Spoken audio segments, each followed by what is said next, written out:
Hammaga assalomu alaykum. Bugungi videomiz yurish qismiga bag'ishlangan. Mana bugun bizni Akmal ukamiz oldiga kelganmiz. Mana shu sohada necha yildan beri faoliyat ko'rsatib kelyapsan? Xudo xolisa 3 yil bo'ldi. Mana shu sohani o'zing tanlab, o'zing yaxshi ko'rib, shu ish boshlaganmisan?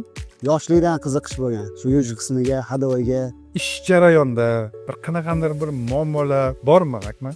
qilayotgan ishimni mas'uliyat his qilib, detallarni joy-joyida qotirdimmi, yana bir bor tekshirib, o'zim ishimni astoydil bajarib beraman. Kichkinagina qiyinchilik bo'ladi. Masalan, qish kunlarida qor, sovuq, podyomniga ko'tarishimiz uchun qorlar bo'ladi. Uni ko'rib, podyomniklarni moslashtirib qo'yadigan joyiga qo'yib, ko'targanimizda suvlar oqishi boshlaydi. Chunki tashqari sovuq, ichkari issiq. Ishlarni, hadoyli kalkoslarni to'g'irlab, tekshirganimizdan keyin ish tugatib, pul masalasida kelganda, o'zi arzimagan ish qilding, shuncha pul bo'ladimi degan joylari bo'lib qoladi. Menimcha, bu muammo har bir ustada bo'lyapti. O'rgandik, ko'rdik ishingni. Gap yo'q. Молодец. Menga podpiska bo'lganmisan? Ha, albatta. Ha, qadan hafta bo'lganmisan? Ha, Ha. ko'rsatchi. Mana Ha, qadan hafta. Yaxshi, yaxshi. Bo'lmasam senga bir kichkinagina sovg'am bor.